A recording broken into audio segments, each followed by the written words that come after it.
Hi, boys and girls. I am Rick. I'm from GMS. I'm Leon Avalon, and we are in Portugal in my studio. And yeah, we are going to be talking about our new release coming up. Which is, we have a 4-track EP coming up on Charlotte de Witte's label. KNTXT. Exactly. That's pretty massive. I would say that's a departure from your usual kind of release platforms. Are you excited about that? Very, very excited. And it's the first time she's releasing full-on psychedelic trance. Why do you think that there is interest from the techno scene, from some of the bigger DJs in the world? Now they're playing Psytrance music. I think the music is fitting into their sets more, because their sets are kind of going with more energy and more up, and I think Psytrance is kind of, it's fitting in more and more into that genre also. And then that's kind of also the concept we had for this EP, is that we wanted to do something that works on both worlds, because both worlds are kind of merging a little bit now together. And it's working on those dance floors, right? I mean, they obviously, it's not just like one DJ playing a Psytrance track. You notice there's lots Psytrance now being played in techno sets, because it works. It works on the dance floor. Has Charlotte played these tracks at her gigs? Yeah, so just like basically how it happened is we've been wanting to do a track over 10 years. We've been talking about it, getting in the studio, and it finally happened, and we made a track. The first one was called The Underground, and I sent it to Charlotte, and then she was like, she heard it, and she wrote back to me, and it's like, look, I want you guys to write more. I want to do an EP.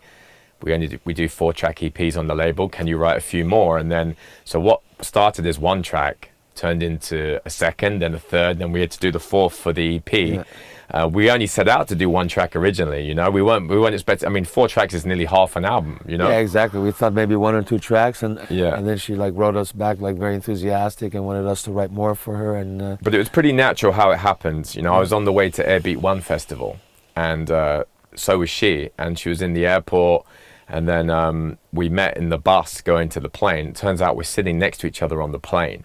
You know what I mean? I was like, it's just that the stars aligned at that point. We got chatting. We're both living here in Portugal. Same with Enrico. He was there as well. We had a really... Those guys were both at the Boom Festival and were partying with us all together on the Dance Temple. Yeah. Do you think that the fact that this music represents a very strong culture and a psychedelic trance culture, do you think that you're taking that vibe over to the kind of more mainstream, and how do you feel about that as well?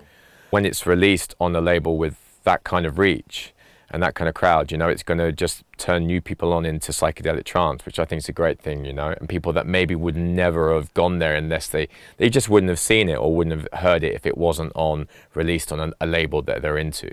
But I think also, good music is good music. And what psychedelic trance stands for is like, it's music that takes you kind of on a journey.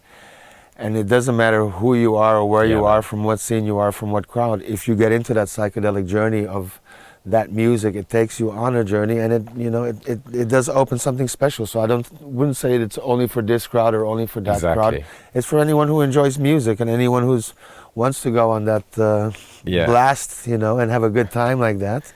Doesn't matter what scene or what crowd you are, That's good why music. It kind of works everywhere. That's why they're also playing it in their sets sometimes, because they see that it does work with all kinds of people.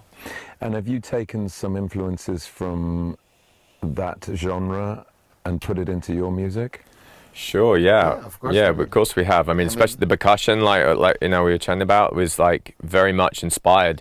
Some, for example, one of the tracks, even crossing it, like 808, 909, kind of style kit drums, driving with the hats, not the snares. Some sections, letting the hats just drive the track, which is, kind of... and the acid 303 sequences and stuff like that. Acid is what brings the worlds together as well, and we both really love acid lines, and as I say, that if you listen to the melodies, they're quite Goa inspired, because we both go to Goa every season. We love it, and this is the music we just, if you listen to it, it's very, very much this kind of driving, hypnotic, acid Goa melodies, and with all different elements in it. And I think it's something we both really love. We just made what we really both were inspired from after going to Goa and other seasons. Yeah, and it was very exciting to do it, because we did have a little bit of that crossover in mind, and we had some sounds like that and arrangement ideas and stuff like that. So we kind of brought it all together, and it made it also more exciting for us that we kind of had a concept once we went into the studio. I think that's also why it came out much better, because we kind of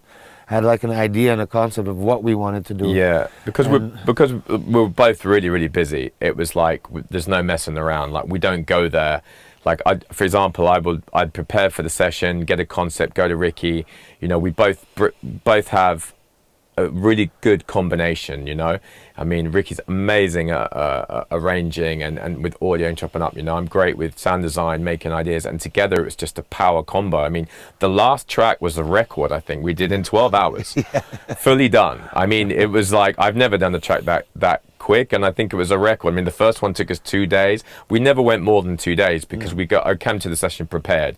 You know, got the kick and bass, the production down, I got the sound design stuff, the concept, and together we're like, right, and it just smashed flowed it out very quick. Yeah, it just flowed from beginning to end. Yeah, it was just like a very easy thing because we could see the whole concept already. You know, we would get all the sounds in, have the kick and bass and the percussion ready, and then just kind of flow from there. I mean, I feel that the EP could be 4 singles. I mean, like 4 big singles. I mean, to have them all together is something really special because we don't do 4-track EPs, you know. Exactly. And to have these 4, it's a great body of work. I'm really, really proud of it. And they're all just as strong as the next one. Yeah, they're all really good. So it was kind some of people like this one. Some people maybe like you have this one that's not so strong on there, and we never really felt that. We felt like we even got more excited for the next one and the next one. So they're really 4 really strong tracks that kind of speak for themselves. And just want to say, like, when the release is coming out, so it's going to be out on December the 12th. Really excited. We're doing a vinyl. Yeah, we're printing a vinyl, which is going to be out first, and then the digital December the 12th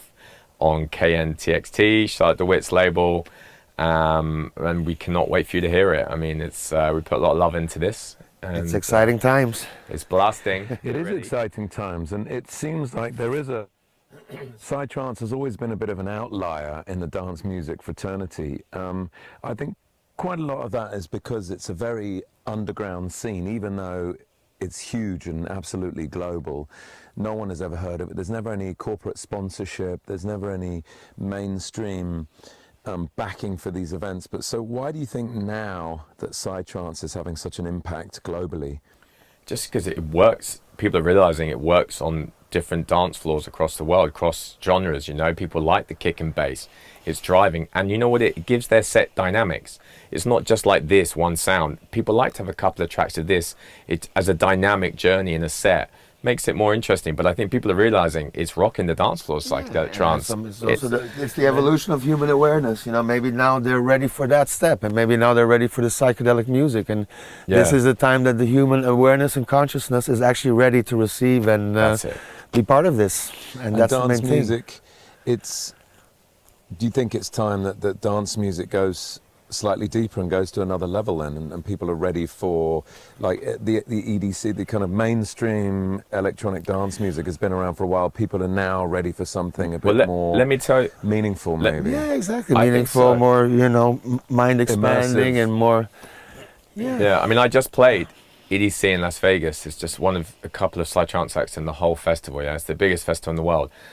And I'm playing 145, dropping obviously the tracks from the EP and my tracks. And it's the first time, I played EDC 3 times and Tomorrowlands and whatever, but it's the first time this year, a few months ago, I really saw it go and work on, like, in a big way. They were going off to Psychedelic 145 in Vegas, you know, and I was up against big EDM guys, you know, after and all this stuff, you know, on the same stage. And the Psy-Trance was rocking as up there with the most of, you know, all the other stuff. Do you think this is possibly the start of something?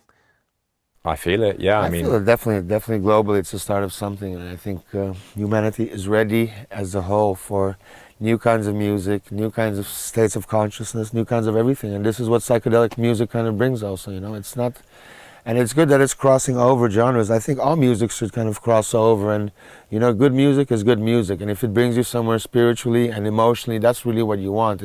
It brings an emotional feeling when you're listening to that, when you're with your friends and you're having a good time, and it's bringing something up, and that's what music kind of is all about, basically. Yeah, it's not about it. Psy-Trance is never going to go mainstream, in my opinion, because it's always got that underground culture to it, or whatever. It's just more people enjoying it, dancing to it, experiencing it, and I think that's a positive thing, you know. Does the EP have a title? It's called The Underground. The Underground is the banner for all 4 tracks. It's the first track we wrote. Yeah, And it's the what name are of the the 4 first tracks? track. What are the 4 tracks titles?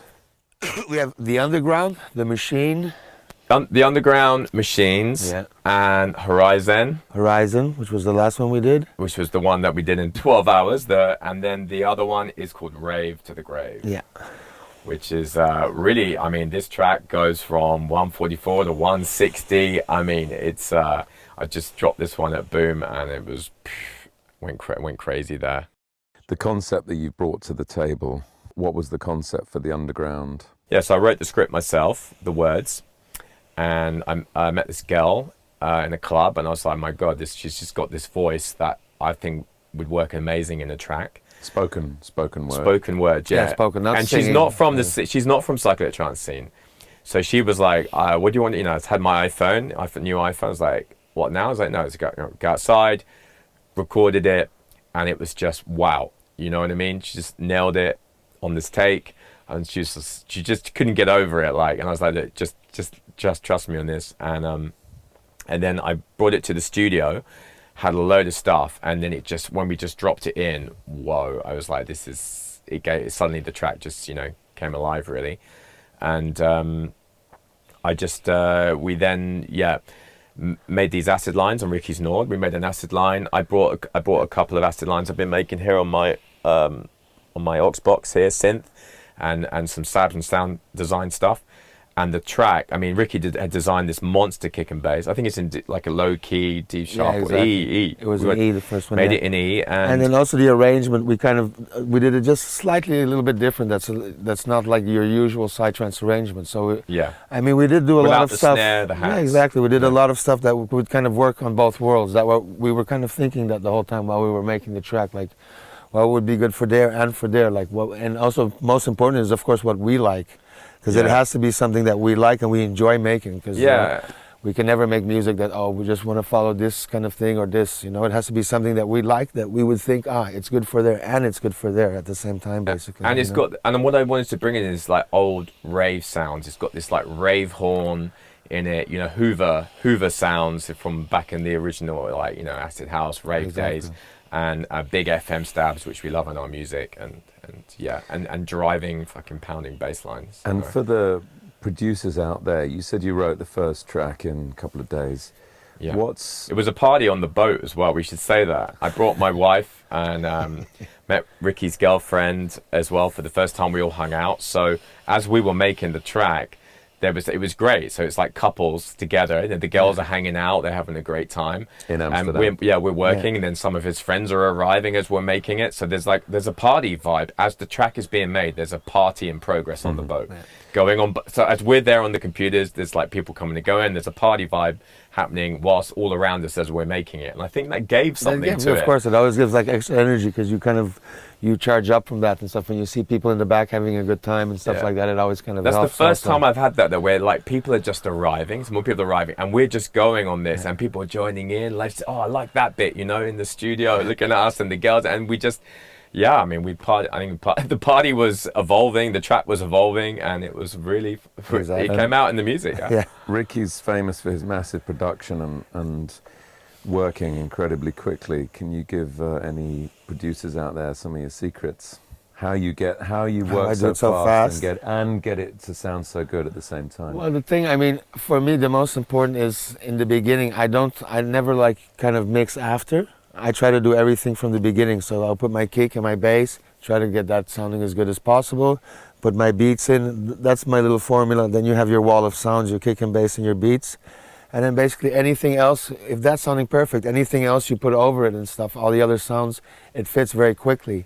And then of course, the most important thing is once you have enough sounds is to always have an idea of how you want to arrange it, because the arrangement is the most important and you have to keep it somehow exciting, because if I take too long on a track, if I would come back on it, then I would try to change and you start doubting yourself or double thinking, stuff like that. So I think it's very important, even if it's just a basic arrangement, to get it all like done as fast as possible, so you have the vibe of your track and where and what is kind of going to work and stuff like that. So that's. Did you approach the production differently this time because you had a feeling that it might be for? Well, a little bit. I Yes mean, like and no. the hi-hats, I mean, we use like different samples that we would use normally. Like, for example, the hi-hats, we try to use more techno hi-hats and stuff like that. So a little bit, but not much, to be honest, you know? And the arrange happened very naturally. I mean, we both were having like the same vision of the arrange, you know? It's like when you know, I've worked with a lot of great producers, you know, and I've learned a lot. But what I love with working so much with Ricky is,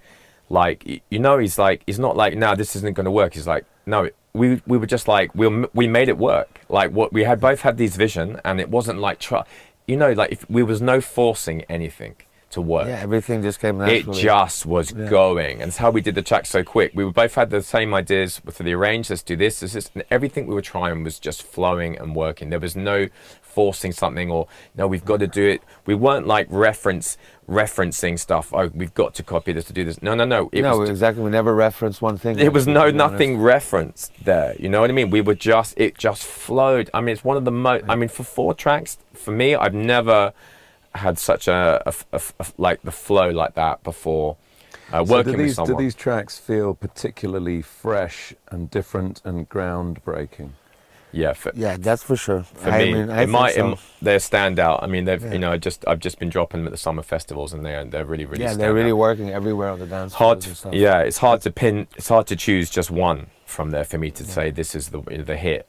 So genuinely, you're excited about these tracks? Yes, very, very, very excited, and we can't wait for you to hear them and to share them with you. And yeah, we'll give you a little taster of them now. Quickly. So, but for the producers out there that are maybe up and coming and they see you guys, you know, 20, 30 years in the game, it's interesting for them to know that you actually wrote this on a boat in Amsterdam on some Genelec speakers, not a big acoustically treated studio. No, not at all. And you did it in like effectively what could be someone's bedroom. So for the people out there, you know, that could give them huge confidence to think that they can reach these levels without. I mean, also nowadays, you know, you have everything in your computer basically. When I started, you need outboard synthesizers, you needed mixers and stuff like this. Nowadays, it's very simple, and you can find very good quality samples. I mean, I would just encourage people to always try to make it sound like their own music, you know, not to copy other people, but just to do really what you like. Make what you love. It's authentic, you know what I mean? Just make what you love and enjoy it. And then all you need is good speakers, basically, these days. There's a good computer and good speakers, and you can do whatever you want these days, you know? And so do you work loud or do you work quietly? I work very loud. Yeah. my ears are still ringing from that EP that we made and that session. No, I like to work loud. I mean, you can see behind because I need the spirit. You know, when you're working, you need the spirit. You need to kind of have the feeling a little bit that you're blasting and stuff like that. You know, if you're working on low, it's kind of like, and that's why you want to be too technical. You need the emotion and the spirit of being inside the music, kind of. That's why. I mean, it's not too loud, but it's loud. And that's why behind me I've got my mids set up behind the ATCs and a 15-inch sub you can't see under the desk, and then I've got my ones for up close, which is the same with Ricky's for the near field, the Genelix. And I like to, you know, when I'm doing the big stuff mixing, I have the big speakers on, but when they're up close as well, you get more into the vibe, you know. So I like to have both midfield and near field, because it's something about having the speakers close to you as well. Yeah, so it's coming out on December the 12th, KNTXT, Charlotte de Witte's label. It's called the Underground EP. You got 4 tracks, and they're pretty blasting. Hope you enjoy them. And let's give a little play of them. Yeah, should we? Exactly. We're done. Yeah. Join us and let's go.